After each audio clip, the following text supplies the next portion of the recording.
Gates speech. The defense secretary gives a major policy address, the last in his long career at the Defense Department. Missouri twister. The National Guard continues to help in Joplin, the site of the single deadliest tornado in decades. And jail and bail. Dozens of troops are locked up for a good cause. Around the Services starts right now. Now, proudly serving those who serve. This is Around the Services. Hello and welcome. I'm Petty Officer Michael Wilkin. Defense Secretary Robert Gates Tuesday made his final major policy speech in an address to the American Enterprise Institute in Washington, D.C. He called his opportunity to serve the greatest privilege of his professional life. The secretary said his focus since taking office in 2006 has been what he called exhilarating victories, followed by grinding insurgencies in Iraq and Afghanistan, followed then by efforts to reshape the way the Pentagon took care of its own. In the course of doing everything I could to turn things around, first in Iraq and then in Afghanistan, from the early months, I ran up against institutional obstacles in the Pentagon, cultural, procedural, ideological, to getting done what needed to get done on behalf of those fighting the wars we are in. Roadblock areas, he says, included outpatient medical care, intelligence and reconnaissance, and other battlefield necessities. It became clear that not only did the budget have to be cut, it would be necessary to make those cuts meaningful. The secretary said it was critical to curb the Pentagon's buying culture by canceling $300 billion worth of uncertain or nonsensical projects. The goal is that any new weapons system should meet benchmarks for cost, schedule, and performance while minimizing requirements creep. The kind of indiscipline that leads to $25 million howitzers, $500 million helicopters, $2 billion bombers, and $7 billion submarines. At the same time, Secretary Gates says the current inventory is getting worn down, and new, less exotic but more versatile and relevant equipment must be developed and acquired. Priorities include a new tanker, the next generation strike fighter, more ships, support for Army and Marine ground forces, and ballistic missile submarines. Overall, he says military services have found $100 billion in efficiency savings, but other areas didn't offer much help.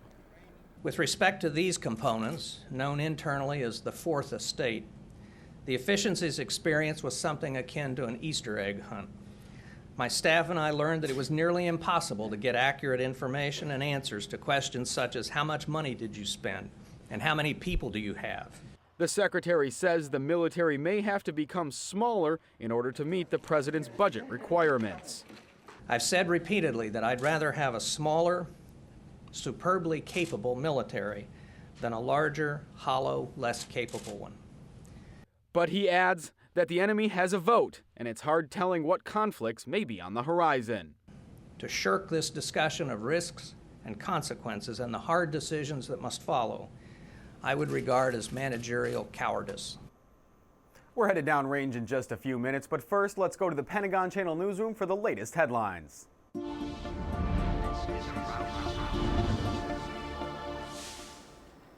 I'm Staff Sergeant E.L. Craig. Close to 150 National Guard troops are on the ground in Joplin, Missouri, assisting emergency responders following Sunday's deadly tornado.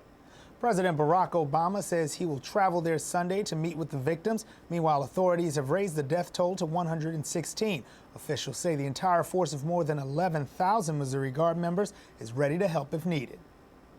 When the deadly twister touched down in Joplin, the Air Force Weather Agency was already on top of it, issuing warnings to nearby facilities hours before.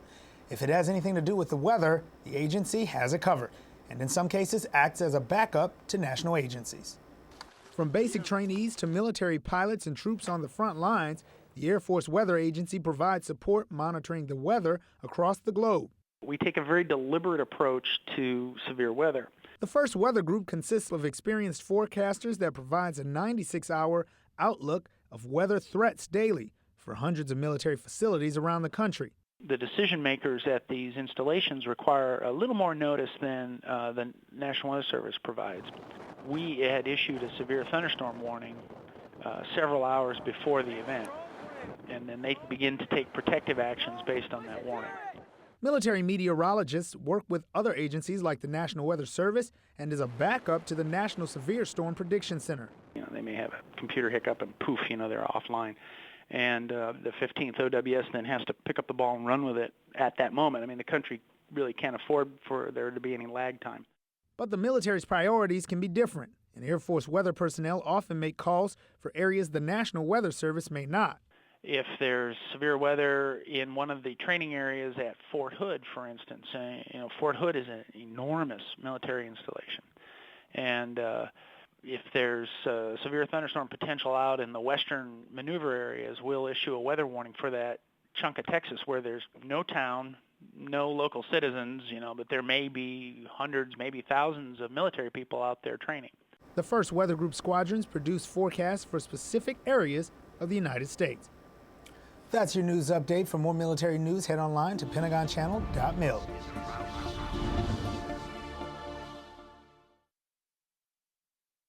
Coming up ahead on Around the Services, a bust on base sends dozens of service members to jail, but it's not what you may think. But first, we head downrange where service members are getting a dose of Morning Joe and Jesus to keep spiritually fit.